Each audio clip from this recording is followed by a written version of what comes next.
Muy buenos días. Un saludo muy especial en nombre de la doctora Gloristela López Jaramillo, presidente del Consejo Superior de la Judicatura, de los demás magistrados que integran la corporación. De igual forma, un saludo especial en nombre de la doctora Marilucero Novoa Moreno, directora de la Escuela Judicial Rodrigo Lara Bonilla. Sean todos bienvenidos a esta conferencia virtual denominada Conciliación, realidades y expectativas en tiempos de virtualidad, que hace parte del ciclo de capacitación en mecanismos alternativos de solución de conflictos. La conciliación en derecho implica reconocer que no todos los conflictos jurídicos son de competencia exclusivamente de la justicia.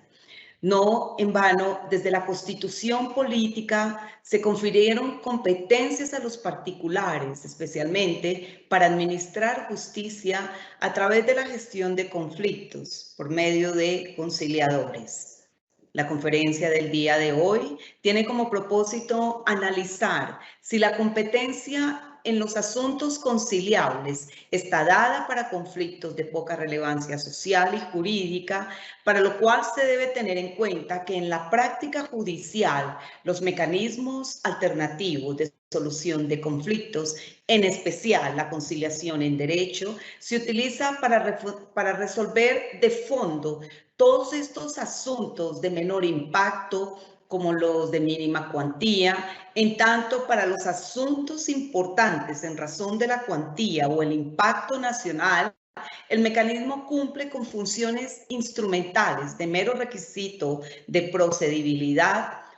obligatorio y previo al juez, que requiere reconsiderar la eficacia del instrumento de la conciliación en derecho como un mecanismo muy efectivo de solución de estos conflictos.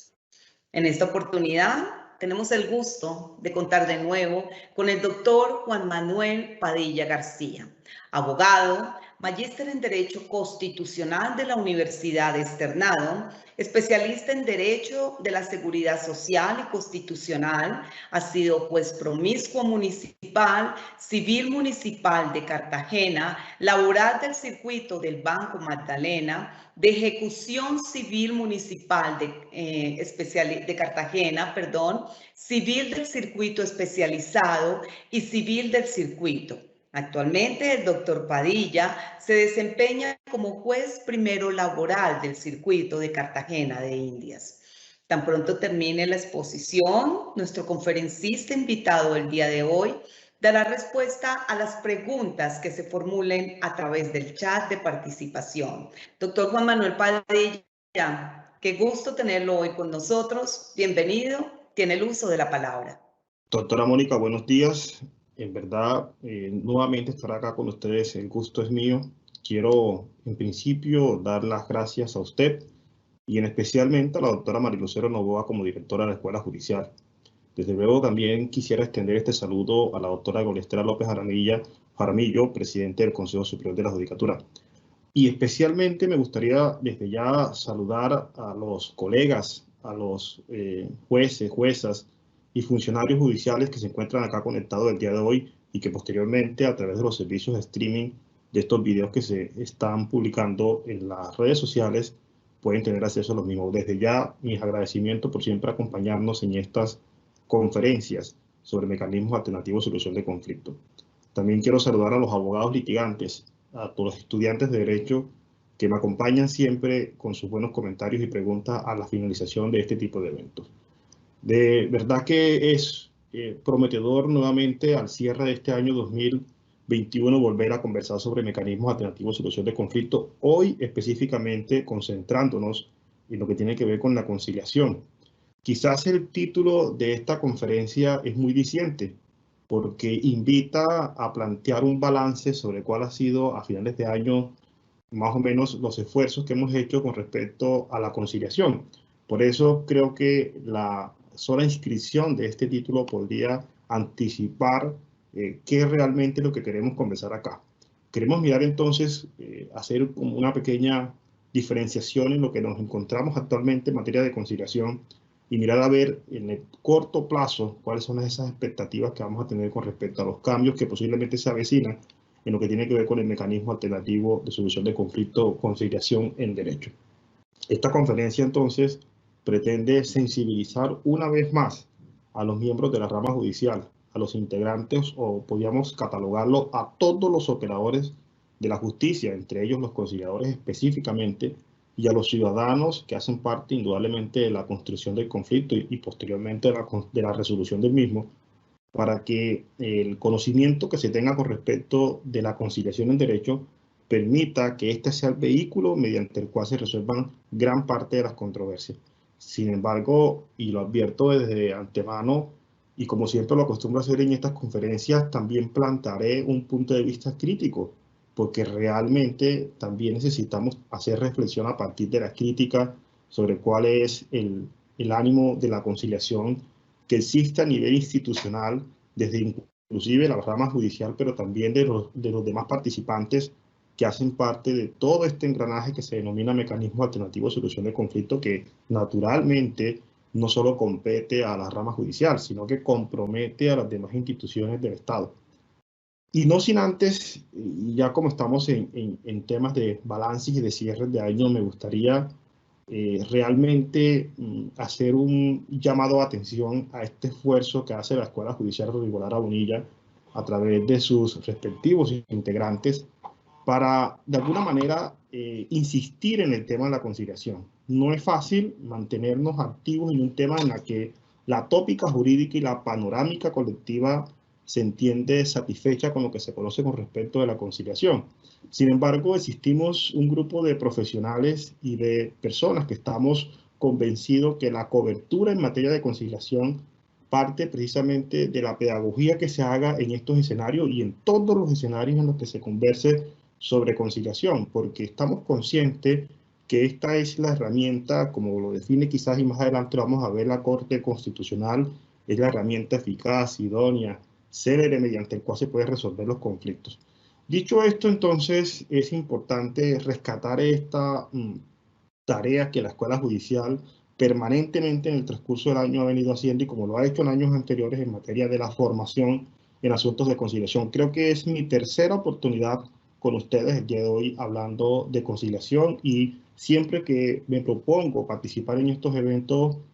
reflexiono sobre la preparación de estos asuntos, de cuál debe ser entonces la óptica desde la cual podamos tomar conciencia para fomentar entonces el proceso de conciliación en Colombia. Y hoy no va a ser la excepción. Quizás hoy también en este punto de cierre vamos a hacer esto y para ello voy a hacer una presentación, me voy a acompañar como lo hago de costumbre de una presentación a efecto de que podamos seguramente seguir desde sus casas o desde sus lugares de trabajo el desarrollo de esta conferencia. Bien, vamos a comenzar entonces con esta primera diapositiva que como siempre me compromete con ustedes a plantear una ruta de desarrollo de estas conferencias y para hoy vamos a tener esto como dividido en dos partes importantes metodológicas junto con una conclusión. Y en esa primera parte quisiera abordar naturalmente, como siempre lo hacemos, unas pequeñas generalidades, pero quizás muy cortas porque realmente nos vamos a concentrar, como yo lo advertí, en un punto de vista un poco más crítico y vamos entonces a mirar ahí generalidades, marco normativo y los efectos de la virtualidad. Y en una segunda parte vamos entonces a mirar cuál es el presente de la conciliación y cuál es el futuro de la conciliación. Y desde hoy hay que estar muy atento a este proyecto de ley que es el proyecto de ley 008 de 2021 Senado. Hace un tiempo, hace unos meses, en este mismo canal pudimos hablar del proyecto 066 del 2020, mediante el cual se pretendía en ese momento modificar y compilar en un mismo estatuto los mecanismos alternativos de solución de conflictos.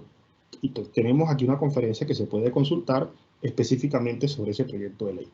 Lastimosamente, este proyecto de ley fue archivado y hoy tenemos en curso para segundo debate el proyecto de ley 008-2021, que sería naturalmente el fundamento para hablar sobre el futuro inmediato de la conciliación desde el punto de vista legislativo. Sobre eso nos vamos a dedicar una parte importante de la conferencia cuando hablemos específicamente sobre el futuro de esa conciliación. Pero rápidamente vamos a entrar entonces en el desarrollo de esta conferencia hablando sobre esas generalidades que yo acá pretendo plantear. Yo soy muy consciente que el público que me está escuchando conoce perfectamente desde pregrado, conoce perfectamente desde las especializaciones y de la práctica misma del derecho, conoce toda la naturaleza que representa el ejercicio de conciliar y conoce los argumentos y la estructura dogmática que implica la conciliación. Por eso quizás acá no voy a hacer un esfuerzo de poder decir de que este es un método de resolución de conflicto heterocompositivo, donde participa un tercero, y las características de este tercero creo que algunos ya podemos de pronto distinguirlas. Valdría la pena acá simplemente advertir en el tema de las nociones básicas que a pesar de esa tópica que todos reconocemos, realmente también tendríamos que decir que en conciliación, después de 25 años que tenemos de nuestro primer estatuto de la conciliación, recordemos allá ese primer antecedente normativo reciente, que es la Ley 23 de 1990, ahí podemos encontrar que aún está vigente porque es la que regula, y esto escúchese bien, estas disposiciones son las que regulan la conciliación en equidad, porque recuerden ustedes que la 640 solamente reformó o implicó cambios en lo que tiene que ver con la conciliación en derecho, pero la conciliación en equidad se rige aún por Ley 23. Y tenemos antecedentes, obviamente ya de los cuales no están vigentes, como los de 1823, que lo hemos hecho mención en varias de estas conferencias. Pero esta primera presentación de las generalidades sobre las nociones básicas, más allá de hablar del marco normativo, más allá de hablar de las características del conciliador, más allá de hablar del compromiso de los centros de conciliación y más allá de hablar de la importante normas que existe en materia de conciliación, creo que nos debe llevar más que todo a una pregunta. Porque en realidad creíamos que entonces debemos a hoy cuestionarnos si nosotros en materia de conciliación como sociedad vamos en el camino correcto. Y esto es una pregunta que se vuelve relevante y quizás vale la pena ahondar en la formulación de la pregunta, porque desde la construcción teórica del artículo 116 de la Constitución Política, que es el marco normativo sobre el cual se establecen los mecanismos alternativos de solución de conflicto y se le confieren competencias, como lo decía la doctora Mónica Cuellar al momento de la introducción, a los particulares, ahí se está reconociendo implícitamente que no todos los conflictos jurídicos, como bien lo señalaba al principio de esta presentación la doctora Mónica, están atados al desarrollo o a la resolución del ejercicio jurisdiccional. Y entonces se plantea desde la Constitución misma como un elemento característico del Estado Social de Derecho que sean los particulares para causas específicas y por periodos específicos los encargados de resolver causas específicas. ¿Cuáles? Aquellas que determine la respectiva ley. Una ley que naturalmente para estos casos tiene que ser una ley, por ser de mecanismos alternativos de solución de conflicto, tiene que ser una norma estatutaria. Pues bien, la pregunta entonces se justifica porque las encuestas recientes, que también han sido tema de conversación en otras presentaciones que hemos hecho acá, no nos animan, o por lo menos no generan satisfacción de saber si la conciliación hoy está siendo útil. Y esto lo digo porque tenemos noticias de estas respectivas encuestas donde el 53% de los colombianos no conoce absolutamente nada sobre la conciliación, y aún en su relato, en sus discursos, se encuentra presente resolver los conflictos por los métodos tradicionales, como por ejemplo la acción propia, y es un acto generador de violencia, como por ejemplo acudir específicamente a los despachos judiciales donde se observa colectivamente la idea de que es el único lugar donde se pueden resolver los conflictos. Pues bien, esa pregunta entonces de si vamos en el camino correcto implica entonces unas discusiones a partir de estas realidades, y es que gran parte de la ciudadanía aún desconoce que se puede utilizar este mecanismo para resolver de manera eficiente los conflictos a través de la conciliación. También esas encuestas nos permiten recordar que el tiempo de respuesta para una conciliación es muy diferente al tiempo de respuesta que se obtiene en un proceso judicial. Hoy sabemos, por ejemplo, y se ha medido que en el año 2020 el tiempo de respuesta del 37% de los casos estuvo entre 1 y 3 meses. Naturalmente sabemos que ese tiempo, y vamos a hacer un poquito acá fuerte con este comentario, de 1 y 3 meses es apenas el tiempo que se utiliza dentro de un despacho de cabecera de grandes distritos judiciales para admitir la demanda o en su mejor presentación para armar el contradictorio, no para resolver el proceso en una primera instancia. Entonces, hay realmente hoy, dentro de las personas que conocen la conciliación, una sensación de que este instrumento es idóneo, pero nos preocupa que un alto número de la sociedad, un porcentaje muy importante de la sociedad, no distingue que este método exista para resolver los problemas de la sociedad. Y esto genera preocupación porque se rompe entonces con el objetivo que tiene la conciliación y se rompe entonces con la idea de que la conciliación, según la jurisprudencia de la Corte Constitucional, se utilice como vehículo para conseguir la paz y la convivencia social. Pues bien, entonces, para buscarle un poco más de contexto a esa pregunta, nosotros tendríamos que distinguir lo que implica conciliar. Y para eso podemos tomar una definición de James Burton, de 1972, que me gustaría, inclusive, he tomado la decisión de plantearla acá, entre comillas, para efecto de que se pueda revisar con cuidado, porque este tipo de definiciones son normalmente las que nos implica el desarrollo de estos conceptos, son normalmente lo que nos generan la cultura de aprendimiento sobre el método. Miren que esto es una definición que viene desde el año de 1972. Burton consideraba que cuando el conflicto se aborda únicamente desde la perspectiva jurídica, la conciliación se convierte en un requisito formal, cuyo propósito es generar acuerdos, es decir, actas de conciliación, sin buscar transformar las relaciones subyacentes entre los actores. Al contrario, dice Burton, si el conciliador utiliza técnicas y enfoques de otras disciplinas, tiene la posibilidad de indagar en la raíz del problema y generar un espectro de solución posible más amplio a partir de la construcción de la historia alternativa de cooperación. Entonces, ¿es importante esta definición? Claro que sí, porque realmente, a pesar de que viene el año de 1972, hoy se mantiene con plena vigencia y nos invita y esto voy a ser un poquito fuerte con este segundo comentario, nos invita a sacar del monopolio de los abogados la conciliación, entendiendo que a ella se pueda llegar a través de desde otras perspectivas. Entiendo que la perspectiva jurídica genera lo que se llama la certeza o seguridad jurídica de que el acto de conciliación implica una terminación del problema en concreto, pero hay que involucrar, según esta definición, y lo comparto perfectamente, la participación de otras especialidades, como por ejemplo un psicólogo, como por ejemplo un trabajador social, y sobre todo porque quizás en las capitales no distinguimos los problemas a partir de la raíz del problema cuando, por ejemplo, estos los anteceden problemas sociales, como cuando, por ejemplo, estos los anteceden problemas culturales. Esa distinción y esa falta de óptica y de observación en profundidad de la raíz del problema realmente solo llevará a que se realice el acta de conciliación, pero la posibilidad de que ese problema en cabeza de otras personas se vuelva a presentar va a ser muy alta, muy probable. Entonces, ¿cuál es la idea acá principal? La idea es entender un poco que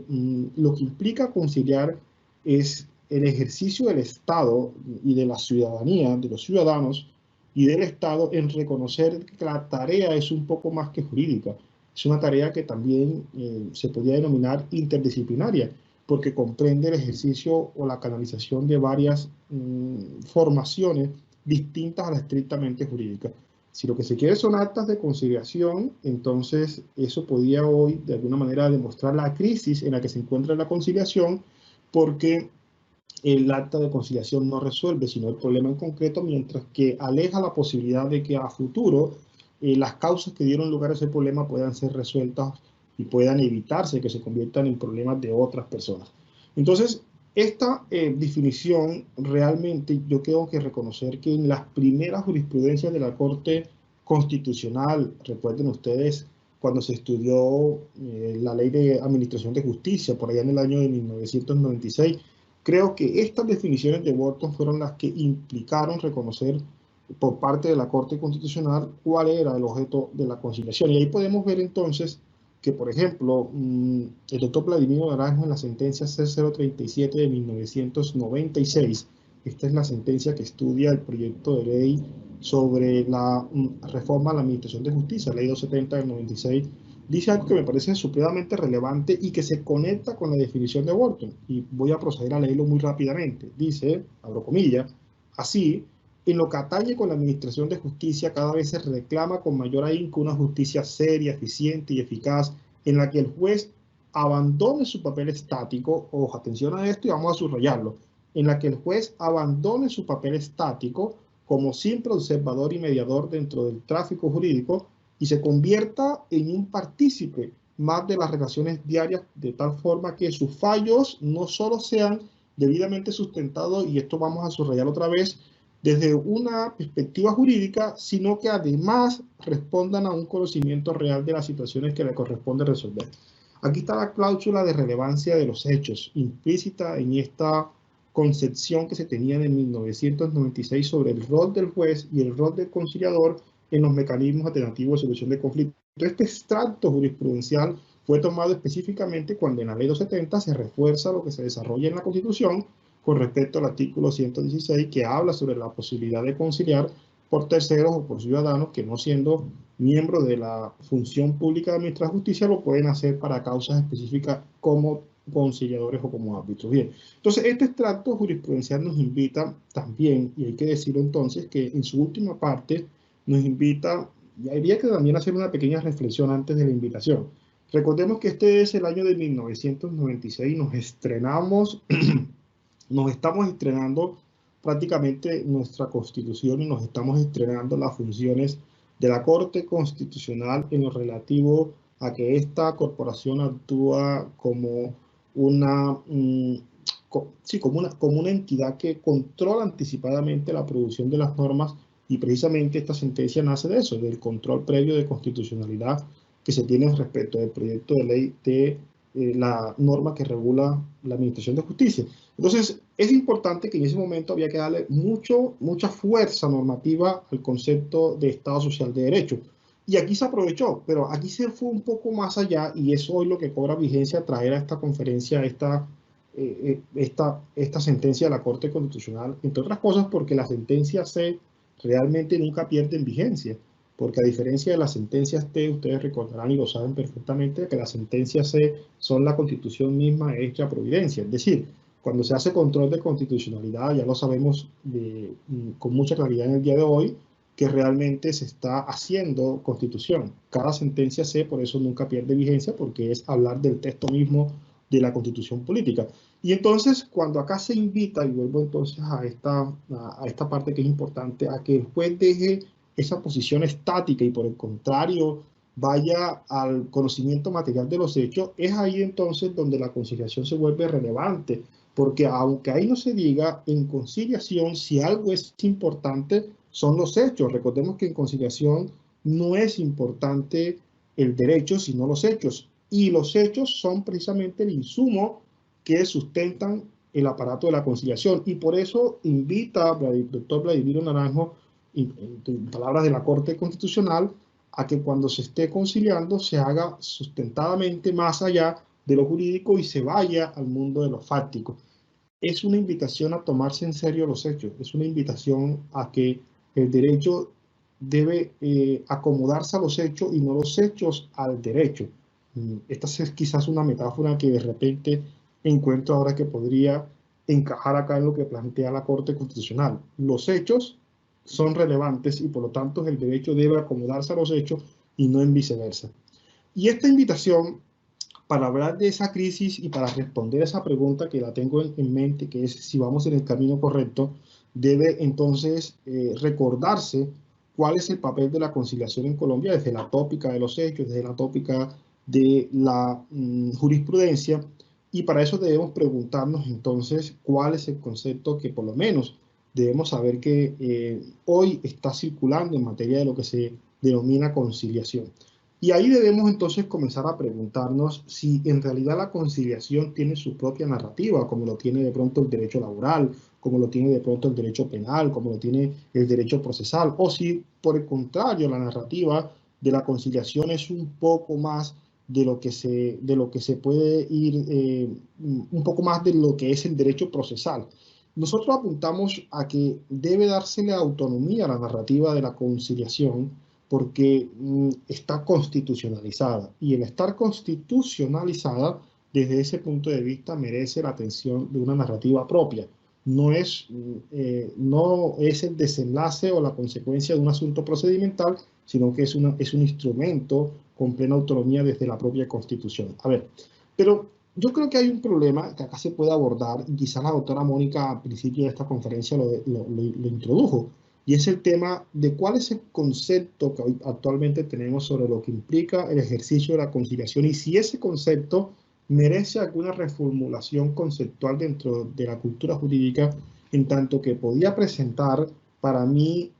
problemas en su práctica. Por ejemplo, nosotros tenemos hoy, inclusive en un libro,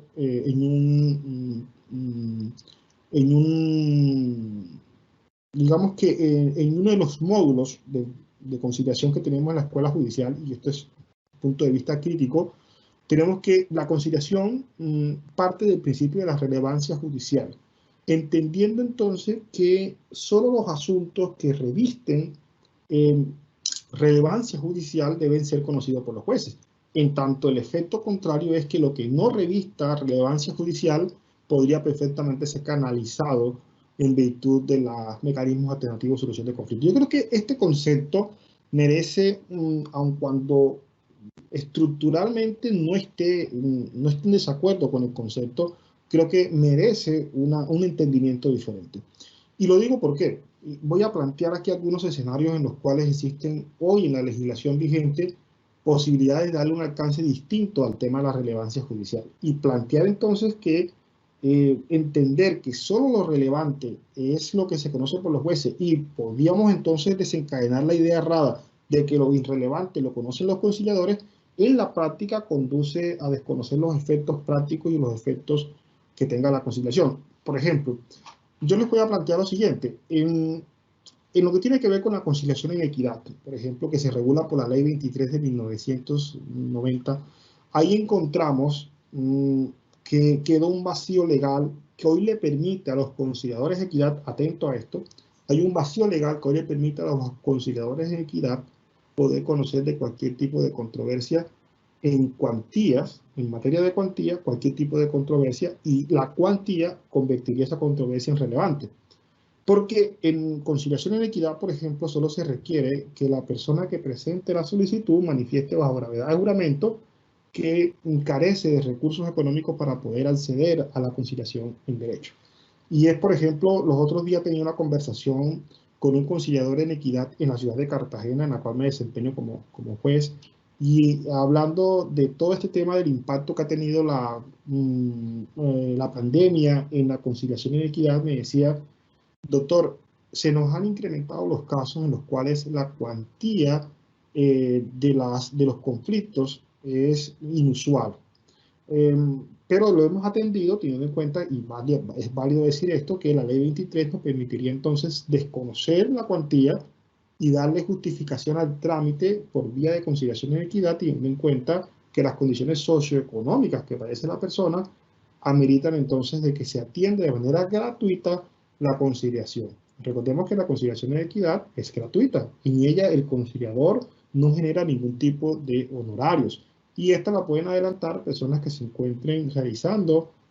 conciliaciones a aquellas personas que por lo general fueron capacitadas por el Ministerio del Interior y Justicia por allá en los años 2003, cuando empezó el proyecto de Casas de Justicia. Ahí encontramos, por ejemplo, bastantes personas que se capacitaron en conciliación. En Cartagena, por ejemplo, curiosamente les dejo este dato, se capacitaron 427 personas y solo están operando en Cartagena, y eso hace parte de la crisis actual de la conciliación en equidad, solo están operando 6. Y así es más o menos la estadística a nivel nacional. El número de personas que se formaron en su momento hoy frente al número de personas que están realizando la conciliación en equidad es supremamente abismal, diferente, y eso amerita, creo que una reflexión. Creo que lo voy a plantear un poco más exacto en alguna gráfica que tenga más adelante con respecto de ese subregistro, porque entre otras cosas no hay registro de las conciliaciones en equidad, y ahí también vamos, creo que, a ahondar un poquito eso. Pero acá recuperando entonces la narrativa propia, o recuperando esta pregunta que he venido formulándome acerca de si vamos en el camino correcto del entendimiento de la conciliación, creemos que debemos dar un sentido, una interpretación contraria o distinta a que la conciliación no se utilice para atender asuntos de poca relevancia. Mírese entonces este fenómeno de la conciliación en equidad, donde me cuenta este conciliador que atendió un conflicto de más de 25.000 millones de pesos Esa era la cuantía de las pretensiones, pero había salido de la cárcel y como salió de la cárcel no tenía dinero para pagar absolutamente nada, pero tenía un conflicto económico derivado de unos derechos gerenciales que habían dejado un conflicto importante y por lo tanto no tenía forma de poder poner en conocimiento esa cuantía de ese conflicto frente a frente al aparato de los mecanismos que son en derecho que son generalmente remunerados. Pues bien, esto simplemente entonces advierte de que hay la posibilidad de que la conciliación realmente sí atienda a conflictos de relevancia. Y ahora el concepto de relevancia parece estar atado exclusivamente al concepto de cuantía. Cuando, si tomamos en serio la definición de Wharton de 1972, tendríamos que decir que hay una relevancia social que no se ha tenido en cuenta en este concepto de relevancia meramente metódico. Porque si lo que queremos es que los conflictos no se repitan y queremos ir a la raíz del conflicto, poco importa la cuantía del conflicto, más lo que interesaría sería entonces darle validez a la relevancia social del conflicto. Entonces, este concepto de relevancia judicial creo que ha presentado una crisis una falta de uso de la figura para que las personas cuando presenten un problema, cualquiera que sea su naturaleza, se entienda que quiera que sea el juez que se lo resuelva y no un conciliador. Pues realmente lo que queremos destacar de esta conferencia, invitar entonces es a una lectura de la relevancia social más allá de la relevancia económica y que los conflictos se midan entonces en materia de relevancia social y que es en la conciliación donde se podría encontrar con mayor oportunidad en la raíz del conflicto que inclusive dentro del aparato jurisdiccional. Ustedes recordarán que en el aparato jurisdiccional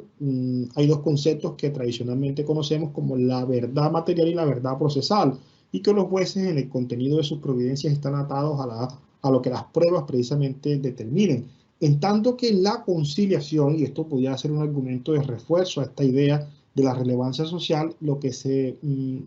la conciliación, el acta de conciliación, el triunfo de la conciliación está atado a los hechos y el conocimiento de los hechos está atado entonces más bien al principio de justicia. Luego entonces esa justicia sería material y no procesal y por lo tanto sería ese el escenario en el que se puede combatir la relevancia social del conflicto y sería ese escenario de la conciliación donde podemos encontrar la forma de que esa relevancia social impida que el conflicto se vuelva recurrente.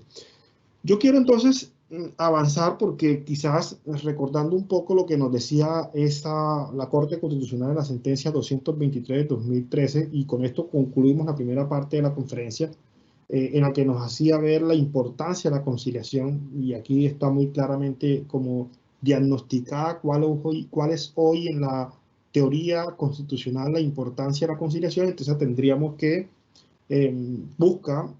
hacer efectivos los fines constitucionales como es la convivencia pacífica. Creo que muy poco habría que decir sobre esto. Permite la participación directa de los interesados en la resolución de conflictos. Importantísimo, importantísimo propósito. Y ahí quisiera detenerme, porque quizás la crisis hoy que se tiene en materia de derecho ya no es el principio de legalidad, ya no es la definición de los derechos como quizás en otrora, siglo XVII, siglo XVIII, siglo XVI se tenía con respecto a las garantías subjetivas. Digamos que lo que se reclamaba en ese momento, y quizás esto es importante como propósito de la conciliación, habría que recordar que lo que en ese momento reclamaba la sociedad por allá por el siglo XVI, por el siglo XVII, era que se le reconociera a cada ciudadano la posibilidad de ejercer sus derechos. Pero hoy, en el siglo XXI, cuando ya tenemos derechos subjetivos, cuando sabemos que todos los estados en sus constituciones reconocen un catálogo amplio de derechos fundamentales, de derechos subjetivos, de derechos humanos, después de la Revolución Francesa y después de todos estos derechos de primera, segunda y tercera generación, hoy la crisis del derecho ya no es la legalidad misma, sino que es el principio democrático, el déficit democrático. Y qué bueno entonces entender que la relevancia de la Constitución permite que ese principio democrático se manifieste en la medida que permite que los ciudadanos participen en la construcción del conflicto, permite que los ciudadanos que participaron en la construcción del conflicto a su vez también, por principio democrático, participen en la construcción de la resolución del conflicto, recordando que la característica propia de este mecanismo es que participan los integrantes del conflicto junto con un tercero, quien a su vez es la persona que le da luces de cuál va a ser la solución del caso concreto, que puede ser un servidor público, puede ser un particular. Pues bien, este principio democrático no ocurre en el aparato jurisdiccional. En el aparato jurisdiccional, el ciudadano se atiende a lo que el juez resuelva del caso y de lo que quedó probado dentro del caso, mientras que en la conciliación hay la posibilidad que, en virtud del principio de la informalidad, pueda entonces darse valor, como ya lo habíamos dicho, a los hechos, y en ese orden de idea la respuesta de justicia y la respuesta de participación democrática fomente entonces un binomio perfecto para entender que este por excelencia sería el mecanismo para resolver las controversias en Colombia. Y en eso entonces tendríamos que fortalecer y darle mayor fuerza a la conciliación. Otra de esa importancia, como bien lo reconoce la Corte Constitucional, es lograr la descongestión judicial, pero creo que se ha hecho un flaco favor tratando de incluir este efecto de la conciliación, porque más bien es un efecto más no un propósito, que es la descongestión judicial. Realmente yo quisiera detenerme y quisiera que fuera punto de reflexión de los que me están escuchando, que el propósito de la conciliación es la participación democrática de cada uno de los integrantes de la sociedad en esa construcción colectiva de la convivencia pacífica y en esa construcción participativa de la resolución de los conflictos. Y ahí es donde yo quisiera detenerme y llamar la atención si esto no implica entonces una reformulación completa de lo que implica conciliar. Y ahí es donde yo quisiera detenerme para entonces plantear una primera respuesta a este interrogante que hemos planteado inicialmente, si vamos en el camino correcto. Y creeríamos entonces que estamos a tiempo de poder tomar el camino correcto, y es entender que la conciliación necesita mayor difusión, necesita mayor persuasión, necesita mayor apoyo institucional, y desde las universidades, desde la práctica del ejercicio académico, de la práctica del ejercicio del derecho, desde cualquier escenario donde existe un operador de justicia, ya sea abogado o no, o simplemente conciliador, como en efecto ocurre, que los conciliadores en equidad en su gran mayoría no son abogados. Todas estas personas entender que la importancia de la conciliación es porque va de la mano con el principio democrático y con el principio de la relevancia de los, o más bien con el principio de justicia basado en la relevancia de los hechos, más no del derecho.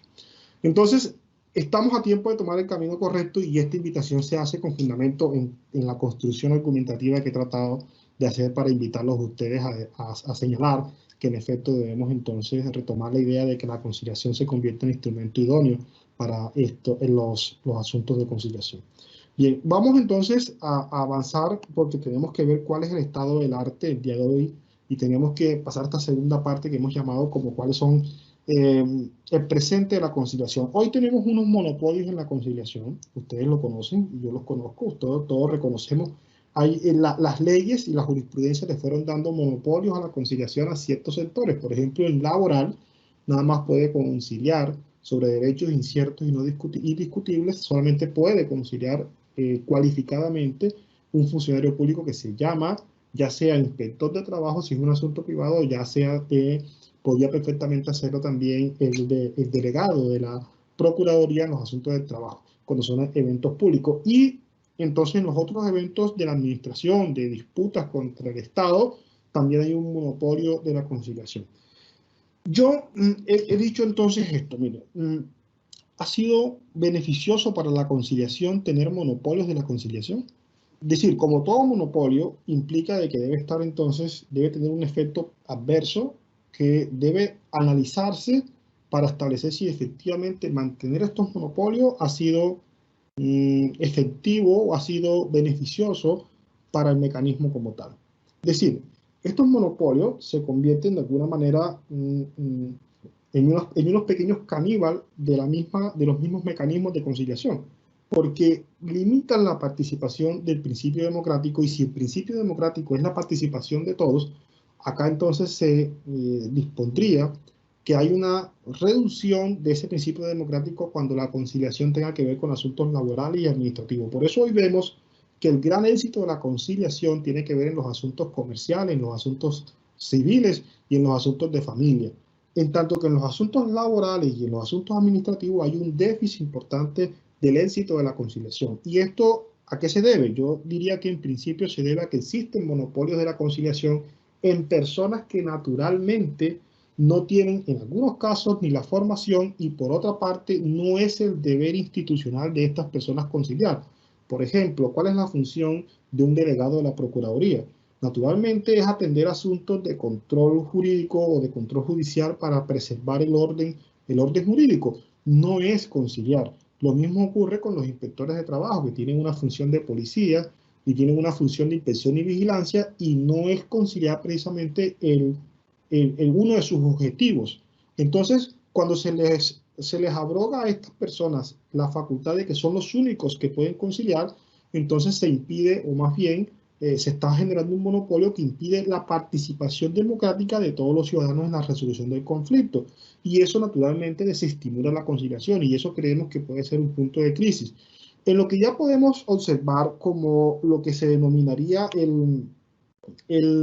futuro de la conciliación, creemos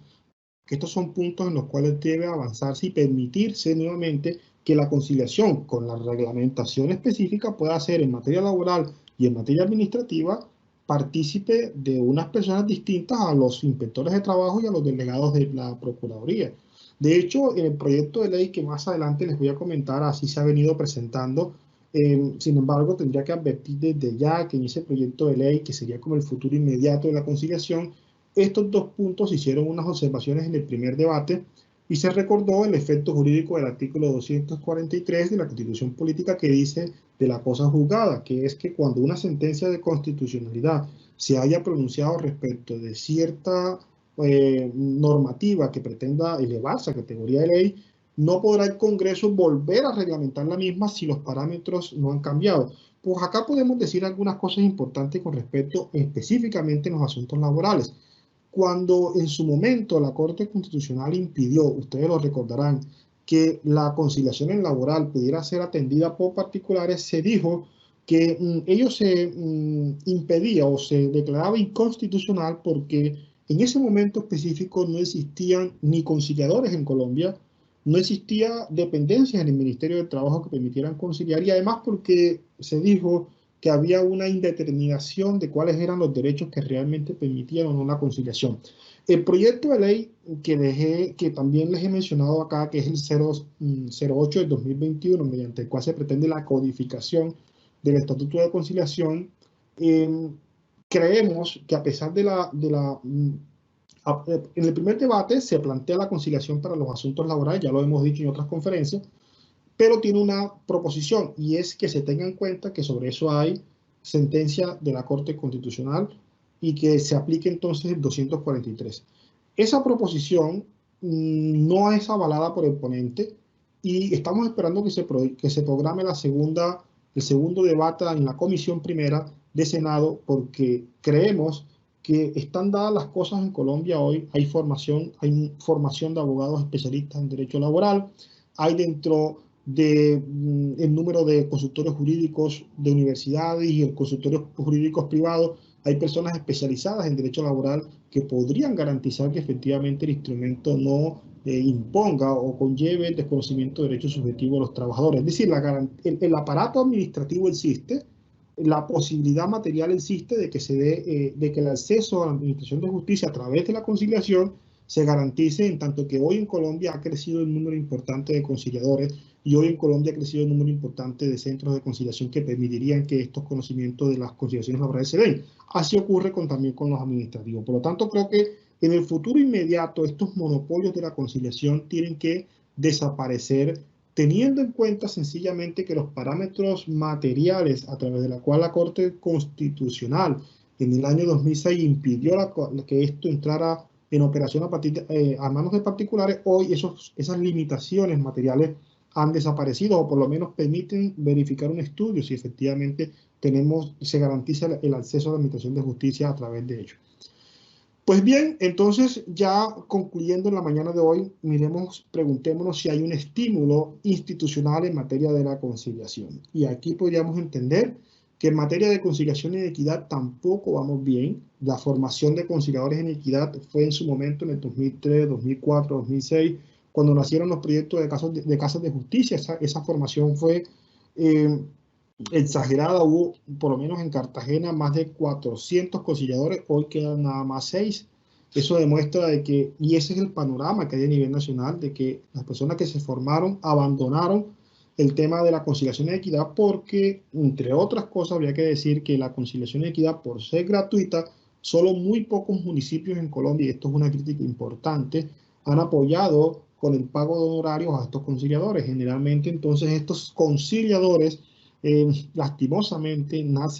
tienen su sustento económico a partir de lo que los participantes del conflicto les quieran apoyar, porque no hay en muchas partes del país apoyo institucional para que se pueda desarrollar el fenómeno de la operación de la conciliación en equidad. Y entonces la respuesta a esto es que ahí no hay un estímulo institucional. Como por ejemplo también podemos encontrar falta de estímulo institucional a esta discusión de antaño que me parece que debe cambiarse sobre los efectos de la conciliación en cuanto a la sentencia y el acta de conciliación. Ya eso lo hemos también trabajado en otras presentaciones, pero vale acá la pena volver entonces a replantear si no se debe aprovechar el proyecto de ley actual para que esto se aclare. No es posible, por ejemplo, que se diga que la seguridad jurídica la genera el acta de conciliación al igual que la sentencia y que se comparen argumentativamente que la sentencia es igual que el acta de conciliación, pero cuando se va a la práctica, el acta de conciliación no es posible que se registre ante instrumentos públicos, sino que le toca entonces a una persona que acude a la conciliación llevar el acta de conciliación a una notaría para que se lea la escritura pública y posteriormente la escritura pública es la que se registra, cuando deberíamos entonces entender que si el efecto jurídico de la sentencia y del acta de conciliación es exactamente el mismo, entonces deberíamos también decir que el acta de conciliación pueda ser sujeta a derecho de registro. Y bueno, qué decir también de las limitaciones jurisprudenciales y prácticas, como ocurrió en el derecho laboral, como ocurrió en el derecho administrativo, que generalmente lo que están es no estimulando de manera institucional la conciliación. Aquí, entonces, la crítica y la invitación, porque también esto se trata de promover que efectivamente busquemos el camino correcto de la conciliación, sería entonces buscar desde nuestro rol en el que nos encontremos como abogados, como estudiantes, buscar entonces cambiar un poco el estímulo que debe tener para que la conciliación se pueda dar. Empezando porque conciliación en equidad, que no tenemos registro alguno en Colombia, vuelvo e insisto, porque cada conciliador en Colombia en equidad tiene sus archivos personales, cosa que también debe ser cambiada y que debemos tratar en lo posible que hoy, aprovechando este boom de la digitalización, esos archivos se digitalicen. Debe generarse todo este cambio, toda esta reformulación cultural para que se pueda dar un verdadero cambio en la conciliación. Ahí tenemos ya para concluir, ya va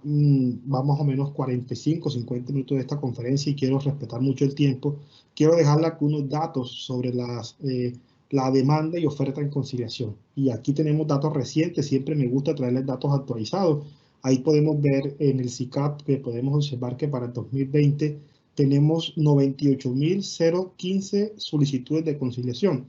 Y a esto hay que agregarle el problema del subregistro de las conciliaciones en equidad. Pero miramos que en el 2021 tenemos actualmente la oferta en conciliación, son 400 centros de conciliación, eso debe duplicarse o triplicarse. Tenemos 10.000 conciliadores, eso equivale a 1.3 conciliadores por cada 100.000 habitantes en Colombia. Tenemos 4.000 conciliadores en derecho de esos 10.000 y ahí hay que meter entonces los 6.000 conciliadores que son funcionarios públicos, como son notarios, como son los delegados del ministerio, como son los inspectores de trabajo. En fin, hay 114 casas de justicia. De esas 114 casas de justicia están funcionando el 60%. De los servicios de las casas de justicia ha venido en una notable desmejora. Han sido institucionalmente, han tenido problemas de presupuesto institucional y eso debe ser observado con mucho cuidado porque ahí se gesta la conciliación en equidad y ahí entonces permitiría que ese método tomara bastante relevancia. Tenemos hoy en Colombia aproximadamente índices de las respuestas por año más o menos de actas de conciliación positiva. En el 2021 se celebraron 30.857 actas de conciliación positiva. Yo quiero aquí sumarle a este dato algo que no está en la gráfica y es que cuando ya se arma el contradictorio en contradicción, en conciliación, la posibilidad de éxito es muy alta y la posibilidad de éxito es del 73%. Eso, el éxito en conciliación no tiene medición alguna con ningún otro aparato jurisdiccional. No se puede medir el éxito de la conciliación frente al éxito de un proceso judicial. En la conciliación todos ganan, en el proceso judicial al menos uno pierde. Entonces es importante fortalecer el ánimo con el que se va a la audiencia de conciliación, porque el índice de acierto cuando ya se acude al acto de conciliación es muy alto. La demanda por estratos socioeconómicos se mantiene, los estratos 2 y 3 son los estratos que más demandan, pero también es importante que acá se sepa realmente la estadística dominante es que las personas no dicen el estrato económico cuando van a conciliar, porque no es obligatorio. Y acá, en el futuro de la conciliación, los quiero invitar en estos últimos 2-3 minutos a estar muy atentos al proyecto de ley 088 de 2021. Ya fue aprobado en primer debate el 28 de septiembre de 2021. Se registraron 16 proposiciones, pero quedaron como meras constancias. Por lo tanto, el proyecto inicial va a seguir su curso y seguramente en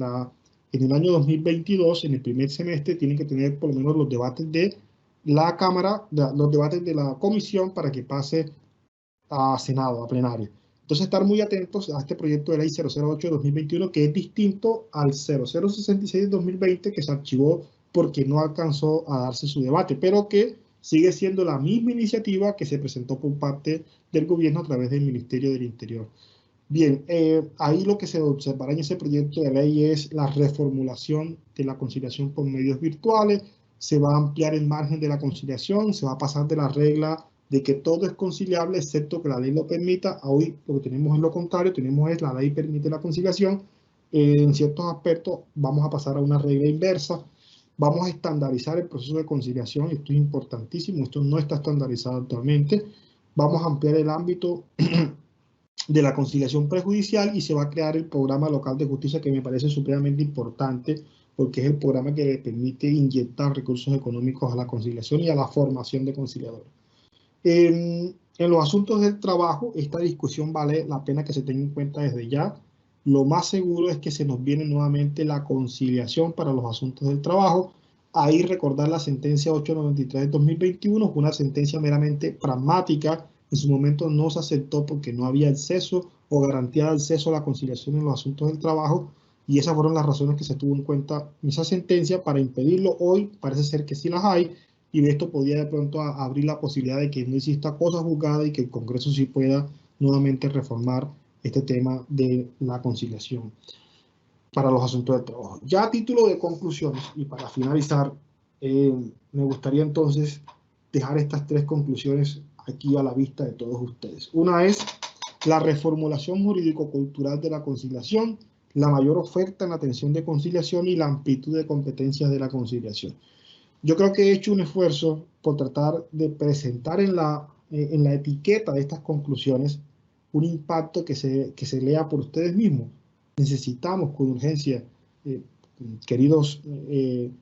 televidentes, participantes de esta conferencia, necesitamos con mucha urgencia la reformulación jurídico-cultural que se tiene en la preparación del abogado, en el ejercicio práctico desde el operador de justicia, desde el estímulo institucional para los efectos de la conciliación. Creo que la urgencia hoy debe concentrarse en esta primera conclusión. Necesitamos ver en la conciliación la única posibilidad para tomar en serio los hechos del conflicto y para tomar en serio la raíz del conflicto e impedir que el conflicto se vuelva cíclico, y que en la medida de lo posible la conciliación sirva como vehículo para resolver el problema de raíz y no generar simplemente actas de conciliación como normalmente puede estar ocurriendo hoy. Esto naturalmente conduce a unas consecuencias necesarias para que ello ocurra, y es que debe haber mayor oferta de conciliación, debe publicitarse la conciliación y debe darse una amplitud en las competencias de la conciliación. Yo creo que con estos 55 minutos que llevo acá conversando con ustedes, siempre quedan muchos temas pendientes por hablar en materia de conciliación, y siempre encuentro cada vez que concluyo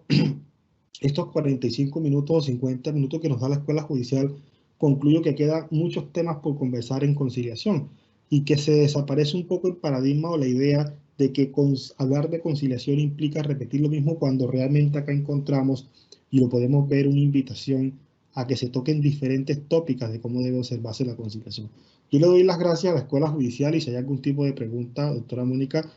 con esto concluyo mi presentación y le doy las gracias a cada uno de ustedes. Le doy el uso de la palabra nuevamente, doctora Mónica. Muchísimas gracias por la invitación en el día de hoy. Gracias, doctor. Y vamos al fragmento de preguntas. La primera, ¿cuáles son los elementos prácticos y jurídicos indispensables para lograr el acuerdo de conciliación en derecho, sobre todo en tiempos de virtualidad, doctor Padilla? Doctora Mónica, esa pregunta me parece supremamente interesante porque veíamos aquí en las estadísticas que rápidamente presenté que el 73% de los acuerdos de conciliación se dan una vez instalado el contradictorio de la conciliación. Es decir, una vez se sientan a la mesa, las personas involucradas en el conflicto, la posibilidad de éxito es enorme, es muy alta. 73% es una cifra deseable para que se puedan generar las resoluciones a los conflictos. Ahora, para responder entonces a esa pregunta, podríamos decir, lo que está sucediendo en materia de conciliación, por lo menos para quienes se logren sentar a la mesa y lograr esa tasa de éxito del 73% de todos los eventos conciliables positivamente, significa que en estos 25 años las habilidades de los conciliadores han sido de alguna manera, no sé, podríamos decir que tenemos conciliadores muy buenos, porque si la posibilidad de éxito es del 73%, significa que el nivel de negociación y el nivel proactivo de este conciliador debe ser muy favorable. ¿Dónde entonces encuentro que podríamos encontrar o podemos ver un poquito de la crisis de esta conciliación? En la poca difusión que tiene el mecanismo para ese 47% de las personas en Colombia que no lo conocen, y que si llegáramos entonces a ampliar el margen de cobertura de la conciliación, permitiría que esa persona que está sentada resolviendo la conciliación con éxito, con esas estrategias que seguramente tiene, pueda darle respuesta a ello. Ahora, lo que hemos observado en la práctica, doctora Mónica, es que en estos 25 años de que tenemos la conciliación en equidad y en estos últimos 16 años de la conciliación en derecho después de la ley 640, lo que hemos visto es que los conciliadores realmente respetan el principio de los hechos. Y con esto, ¿qué quiero decir? Que la cultura de éxito que ha tenido la conciliación podría hablar por sí misma de que las habilidades de las personas que vienen generando la conciliación son bastante atractivas. Ahora, la teoría tiene innumerables de recomendaciones para fortalecer los procesos de éxito de la conciliación. Y entre ellos, para rescatar acá, podríamos advertir, por ejemplo, en la definición de Bolton, donde decía que la tarea de la interdisciplinaridad del conciliador implica reconocer, más allá de los efectos jurídicos que implica naturalmente la conciliación, implica reconocer a través de otras herramientas, como por ejemplo la sociología, como por ejemplo la psicología, implica reconocer en esas herramientas el poder de convicción para seducir a los participantes del conflicto. Ahora, yo quiero responder esta pregunta casi que haciéndole un comité de aplauso a estas personas que actualmente vienen desarrollando la conciliación con esta tasa tan importante de acierto. No es para nada despreciable un 73% de éxito en todos los eventos en los que se logre la reunión de la conciliación. Eso demuestra que realmente estas personas en la práctica están colocando en la mesa de conciliación todas estas herramientas más allá que las jurídicas. Y por eso creíamos entonces que hoy los elementos que se requieren para darle fortaleza a esta tasa tan importante de acierto es mayor difusión de la conciliación. Mayor difusión de la conciliación, porque con estos números de acierto yo realmente no me preocuparía por esas habilidades cuando veo que el número de acierto es tan importante, porque por alguna forma están llegando al acierto de la conciliación. Pero rescatando un poco a Bolton y para responderle al participante sobre la pregunta sería la multidisciplinaridad del conciliador, que el conciliador se ha formado no solamente en derecho, sino que se ha formado en otros aspectos que le permiten conocer e identificar la fuente del conflicto, el respeto por los hechos. Esa garantía de respeto por los hechos, como lo decía el magistrado Vladimiro Naranjo, donde el juez no es estático, sino que el juez tiene que ir a los hechos, es importante para el conciliador. Ese rol de que se observe la génesis del problema en la conciliación debe ser aprovechado, y por eso ahí es donde radica entonces la respuesta a esta pregunta. ¿Cómo se responde? Diciéndole al conciliador, esfuércese por conocer los hechos, vaya a la génesis del conflicto y permita que a partir de los hechos el derecho se amolde y pase a un segundo plano en el sentido de que es los hechos la prioridad y sobre los hechos hay que generar entonces la respuesta al conflicto social. Muchas gracias, doctora Mónica. Siguiente pregunta, doctor Padilla. Doctor, por favor, deje de compartir la presentación. Gracias. Vamos a mirar. Deme un segundo que Creo que ahí la dejé de compartir. Ahí está bien, doctor. Siguiente pregunta. ¿Es posible hablar de la estandarización del proceso de conciliación conforme al actual panorama legal vigente sobre mecanismos alternativos de solución de conflictos? Doctora, interesante la pregunta porque realmente haciendo la invitación nuevamente en este escenario de las preguntas y respuestas a lo que precisamente la conferencia quiere, que es motivar a que las personas sigamos vigilando el proceso de reforma de los mecanismos alternativos de solución de conflictos. Ahí tenemos el proyecto 008 de 2021. Uno de los objetivos de este proyecto de ley precisamente está en correspondencia con la pregunta que usted me hace. Y es que una de las preocupaciones de la mesa técnica y de la mesa de expertos que se convocó en el año 2020, entre otras cosas por las cámaras de comercio del país, entre ellas la Cámara de Comercio de Bogotá y algunos destacados miembros que tenemos en Colombia sobre conciliación, una de las preocupaciones que se tenía precisamente era establecer una estandarización para el proceso de conciliación. Y ahí tenemos dentro de ese proyecto, es decir, en la novedad jurídica que se nos avecina, tenemos una propuesta para estandarizar el proceso de conciliación. Hoy, en el panorama vigente que tenemos, no hay una estandarización del proceso de conciliación. Realmente lo que tenemos son prácticas, usos y buenas costumbres que se han generado con ocasión del proceso de conciliación. Yo quisiera inclusive acá señalar un ejemplo de, por ejemplo, lo que tiene que ver con la conciliación en equidad. Uno le pregunta a los conciliadores en equidad, oiga, cuénteme cuál es el formato que ustedes utilizan para conciliar. Y le dicen a uno, mira, a mí me dieron en el año 2004, cuando se dio la creación de las casas de justicia, año 2003, nos dieron unos formatos. Y en esos formatos simplemente en la parte decía Casa de Justicia, República de Colombia, y seguramente en cada municipio decía el proyecto o el eslogan con que las administraciones cada 4 años tienen su respectivo eslogan, y lo que hacen ellos es, en la práctica, que cogen este formato y le cambian el eslogan cada 4 años, cada vez que hay un cambio de administración. Entonces uno se pregunta, ¿hay una estandarización oficial para el proceso de modelos, de minuta en materia de conciliación? Pues no la hay, porque sencillamente la conciliación bajo el principio de la informalidad ha permitido creer que se puede entonces generar un procedimiento para cada región o para cada conciliador como éste lo prefiera. Yo creo que eso generalmente podría representar una inseguridad jurídica para las partes cuando se quieren conocer etapas, cuando se quieren conocer formatos, cuando se quieren conocer estandarización. Yo creo que ahí apunta muy bien el proyecto porque la respuesta concreta a la pregunta es, hoy no hay un proceso de estandarización a la conciliación, pero a plazo corto, si se aprueba el proyecto de ley, se aspira a que exista una estandarización desde los modelos que se utilizan para conciliar e inclusive con el protocolo y los procesos que se habla en materia de conciliación. Y si hablamos de virtualidad, que es el componente que también incluye este interrogante, tendríamos que decir que naturalmente la virtualidad nos sorprendió a todos, tanto en la rama judicial como en los centros de conciliación. Para los efectos de la conciliación en derecho generó una especie de sorpresa. Y fue difícil entonces entender cómo podríamos rápidamente hacer los protocolos para que se pudiera estandarizar los procesos de la conciliación virtual. Ahí sí que menos existe algún tipo de estandarización. Todos estamos en la construcción empírica de lo que se debe entender como metodologías de trabajos virtuales. Tendríamos que decir, aprovechando esta pregunta, doctora Mónica,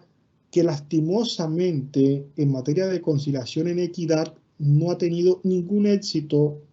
o ha sido muy bajo el éxito de la aplicación de los medios virtuales, porque esto de la aplicación de los medios virtuales va de la mano con la condición socioeconómica que tengan las personas y va de la mano con el apoyo institucional que tengan las entidades territoriales por respecto de la asistencia técnica que se pueda dar a las personas para que accedan a través de medios virtuales. Pero en la práctica nos cuentan que ha sido de muy utilidad el tema de los teléfonos inteligentes, porque a través de los teléfonos inteligentes se ha permitido por lo menos la realización de las audiencias cuando no se pueden hacer de manera presencial. Entonces, aquí realmente nos encontramos todavía en un asunto de balances, cuando hablamos de la conciliación virtual en derecho y la conciliación virtual en equidad. Y nos encontramos en un punto de balance porque los protocolos y la estandarización están en proceso de construcción por todo el impacto que generó el tema de la pandemia. Y yo quisiera acá advertir entonces que la aspiración que se tiene en materia del proyecto de ley 008 del 2021 con respecto a lograr una estandarización debe mirarse con cuidado, porque también recordemos que la estandarización podría implicar un exceso de ritualidad que va de la mano con menoscabar el éxito del proceso de conciliación, que se debe entender como un proceso que no tiene ningún tipo de formalidad. Entonces hay que tener mucho cuidado con la estandarización, pero sí se requieren unos mínimos protocolos que estén acentuados en todo el país, para que se entienda que la construcción de respeto y de confianza frente al proceso de conciliación nace a partir de esos protocolos. Doctora Mónica, muchas gracias por esa pregunta. Muy amable. Doctor Padilla, la última pregunta. ¿Cuáles son los retos a corto plazo en materia de formación de conciliadores? Bueno, esta pregunta me parece clave porque realmente aquí también podemos encontrar grandes oportunidades para mejorar los procesos de conciliación. Nosotros recordamos que desde el año 2003, desde el decreto 1818, se trajo la idea de incorporar la profesionalización y la especialización en materia de conciliación. Y eso ha sido un propósito que infortunadamente no se pudo cumplir. La ley impone a los centros de conciliación por lo menos la obligación o los preocupa o les genera la carga de que las personas que realicen los procesos de conciliación, es decir, los conciliadores que se encuentren inscritos en los centros de conciliación, deben naturalmente ser especializados en la materia que va a ser objeto de conciliación. La práctica nos ha mostrado lo contrario. La práctica nos ha mostrado que el profesional especializado está un poco alejado del proceso de conciliación. La práctica nos ha mostrado entonces que el proceso de conciliación está concentrado, y así lo dicen las estadísticas, en los consultorios jurídicos de las universidades, donde naturalmente quienes atienden son estudiantes de los últimos semestres de Derecho. Y eso lo digo porque en la encuesta del año 2020 sobre el CICAD, que es la autoridad que de alguna manera almacena todo lo que tiene que ver con las estadísticas de conciliación, eso es una autoridad que está adscrita al Ministerio de Justicia, ha dicho que el 60% de las actas de conciliación en Colombia se encuentran o se producen en los centros de conciliación de las universidades, en los consultorios jurídicos. Y otro tanto, un 20 y algo % de estas actas se producen en entidades públicas, como por ejemplo ICBF, Superintendencia, notarías. Por lo tanto, ha quedado reducido a un 11%, a un 12% la participación de los centros de conciliación privados en la conciliación en derecho. Entonces, ¿qué vemos acá? Vemos una muy poca participación, según estas estadísticas que están en el CICAP, sobre cuál es la participación de los profesionales y con especializaciones en materia de conciliación en los centros de conciliación privados. Pero la ley solamente le exige, y esto es importante que se sepa, que la especialización es a cargo, o más bien que el profesional especializado es una preocupación de los centros de conciliación privados, en tanto que no exige estas mismas características para ni los consultorios jurídicos de las universidades, naturalmente, ni para los consultorios jurídicos públicos, porque se supone que el notario, el juez, el superintendente, el inspector de trabajo, por el solo hecho de desempeñar ese rol, ya se entiende que no necesita especialización en materia de conciliación. Ese es un flaco favor que le ha hecho la ley al aparato de la conciliación, porque ya nos hemos dado cuenta, como lo decíamos acá y lo vuelvo a repetir, uno de los grandes retos de la conciliación es la formación multidisciplinaria. Y ahí en la formación multidisciplinaria, en el entendimiento del conciliador frente al rol del conflicto, en el entendimiento del conflicto, en las teorías del conflicto, en toda esa cosmovisión del conflicto que no la tiene el abogado, es la tarea inmediata en la cual se debe hacer énfasis en la formación del conciliador. El conciliador en derecho